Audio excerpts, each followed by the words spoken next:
One of the worst financial disasters that can happen to a family is to expect something to be there and it's not. And if the Social Security fund dries up, there's going to be severe heartache across the country. So let's talk about that.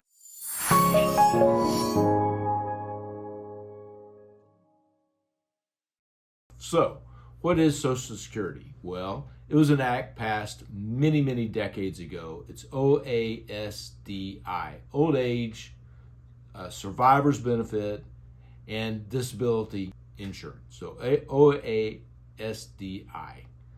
commonly known to as Social Security. The vast majority of people, when you work, you pay a payroll tax. And this payroll tax is 6.2% of the employee's wages, but then also the company matches this at 6.2%. So in theory, what happens is the employee makes a contribution, the employer makes a contribution.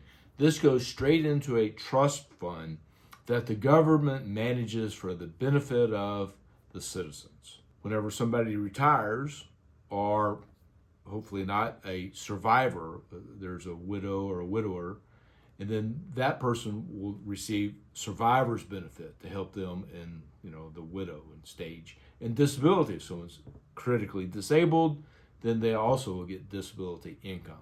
So that's the three benefits from it, and that's how we collect the money, and that's how the accounting in theory takes place. So let's talk about the history of this a little bit, right? So originally it was an idea to sell to the American public. It was sold like to my dad specifically. He was born in 1917, and he will tell you that it was designed for all people. It would never be taxable, and it was a benefit it's a Social Security safety net. It was designed to provide for everybody across the board equally, without taxes, no means testing, and everybody would benefit. And as a result, it passed. And when it was initially sold to the American population, our life expectancies were not as long as they are now. So they set the retirement age, let's say at 65, and life expectancies have increased significantly over the years with improvements in cancer, diabetes, and heart attacks. So our life expectancies as a nation, that curve is tending upward, and people are still retiring at 65.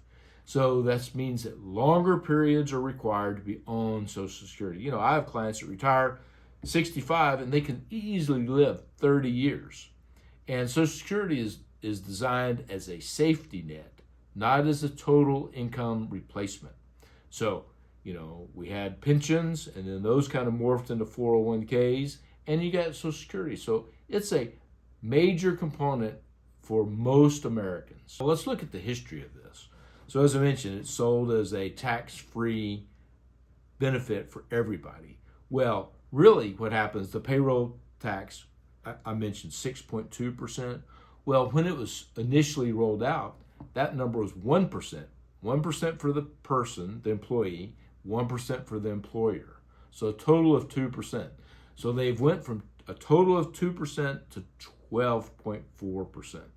Significant increases, right? Also, as a result of knowing this trust fund is depleting and the demographic shift, they increased the full retirement age, FRA, from 65, now mine's 67, and it's on a scale. So they don't do it immediately. They'll say over 20 years, we're going to age, the next group of people will be aged. So we can expect that has happened. And also, they started taxing Social Security.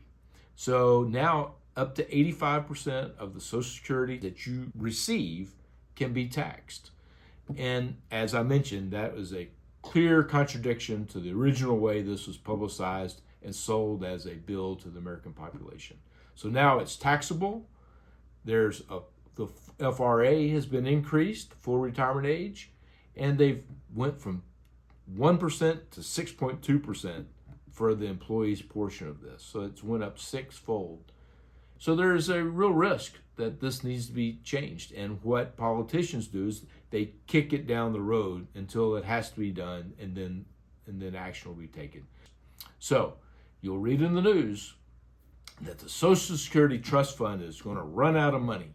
And it's a scary thought. If politicians don't do anything, that, your benefits could be cut. I feel confident that changes will be made that will keep the trust fund solvent. So you can expect additional FRA increases, the retirement age. You can expect the percent that's taxable to go up as well.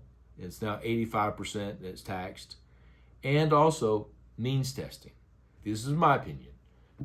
Increases in retirement age for benefits to begin, increase the tax percent, and mean testing. Mean testing just means that, if you have X amount of income, then maybe you don't qualify for any Social Security.